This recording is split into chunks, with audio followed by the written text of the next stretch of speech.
I'm about to go from this image quality. To this.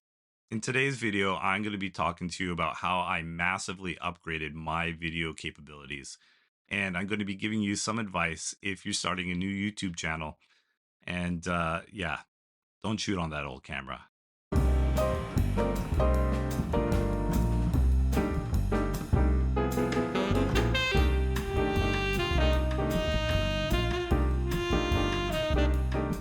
There is nothing more important than light when it comes to video. That's better. When it comes to video, light is everything. If you don't have light, you literally do not have a video. And poor quality light can make for a poor quality video.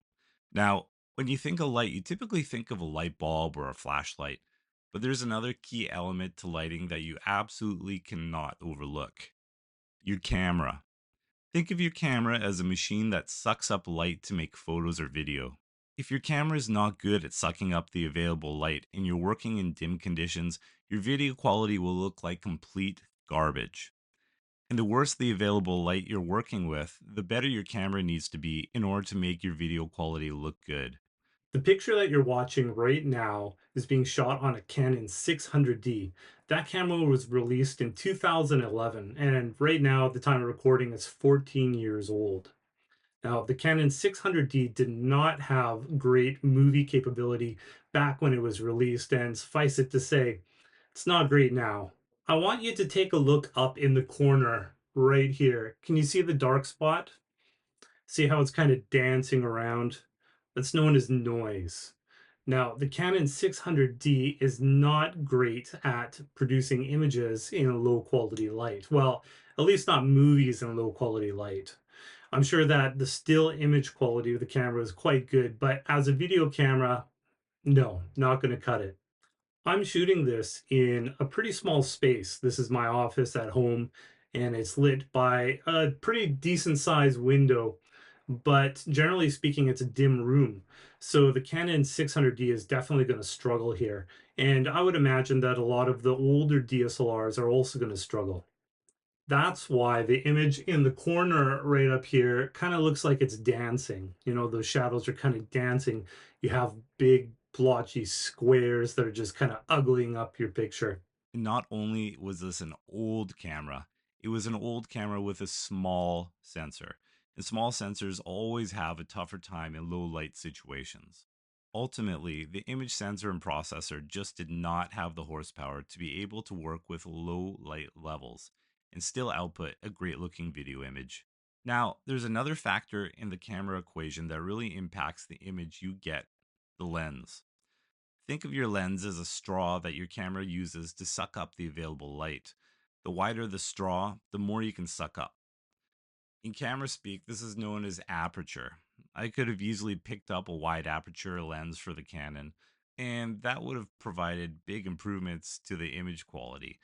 But this is still an old camera, so it's debatable how good that image would have been. And I would have still had to deal with the crappy autofocus in the Canon. Now, check out my face. The first thing you'll notice, aside from my glorious winter beard, is that it's not really in focus. It's kind of soft, maybe it's coming in and out of focus.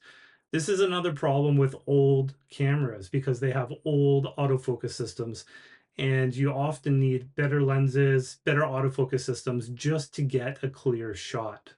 This is not going to work in 2025. New cameras have great autofocus, almost no matter which brand you choose. But older cameras are very limited in their autofocus, which means constantly focusing by pressing the button with a stick, double checking the focus while filming, and I would still have missed a lot of shots. That's a huge amount of lost time and added frustration. Remember, in business, time is money. So if I'm pissing around with autofocus issues, yeah, no thanks. Now, another problem with shooting on an old DSLR is horrible battery life. I only shot this first section for about 5 or 10 minutes on the camera before the battery died. That's why you're looking at a blank screen right now.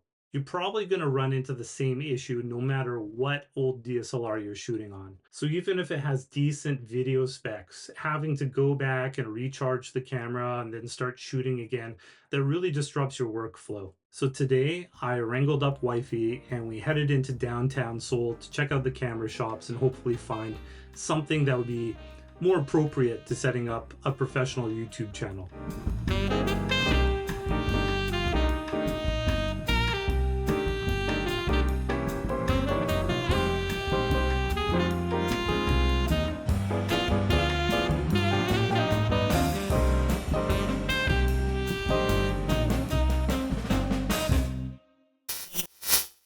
So, what exactly was I looking for? I put together a spreadsheet and listed some core criteria that I really had to have in a camera to produce high quality video for YouTube.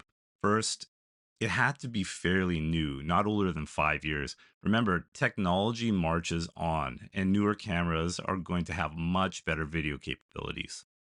Next, it had to meet my budget, which was about 2500 US, including the lens. Third, it had to have a reasonable megapixel count. Here I was mostly concerned with having too many megapixels. Why? Remember when I mentioned sensor size being a factor? You can think of a sensor as a serving tray at a restaurant that's loaded with glasses. If you load that tray with champagne flutes, those tall, narrow glasses, and set the tray on a picnic table in the rain, after about 10 minutes, you'll find that some of those glasses have more water in them than others, just by random chance. However, if you replace those champagne flutes with pint glasses, you would find that almost all would have a good amount of water in them. The opening on those glasses are larger, so they have a better chance of collecting an average amount of rain. Sensors work the same way. The smaller the pixel on the sensor, the more likely it is that one or two here or there will miss out on gathering photons, producing noise. Fatter pixels have a much better chance of collecting light, so you get a cleaner looking image. No dancing around in the dark corners. Fourth, I wanted a full frame camera since those have better low light ability. Fifth, since people are starting to watch YouTube on high resolution screens, I insisted in the camera being able to output some good quality 4K, basically a higher, more detailed video. Since I'm doing talking head videos and interviews, slow motion capabilities were not that important. 6K was also a ways out, so I didn't think it was necessary. And most cameras did not provide that function yet. Sixth, I wanted little in the way of overheating, which can be a huge problem for cameras shooting 4K. Seventh, there need to be good lens options for video and for recreational shooting. If this whole YouTube thing doesn't work out. Eighth, I wanted some good reviews by Ken Rockwell and DP Review, two great camera websites. And finally, I want to be able to enjoy taking photos with the camera. Again, this whole YouTube thing might not work out, so I don't want to be stuck with an expensive paperweight. Here's the cameras I ended up looking at: the Nikon ZF, the Nikon Z6 Mark II, the Nikon Z7 Mark II, the Sony A7C Mark II, the Sony A7 IV, the Canon R6 Mark II, the Canon R8, the Lumix S9, and the Lumix S5 Mark II. Almost all the cameras were new enough, with the exception of the Nikon Z7 Mark II, which was nearly 5 years old.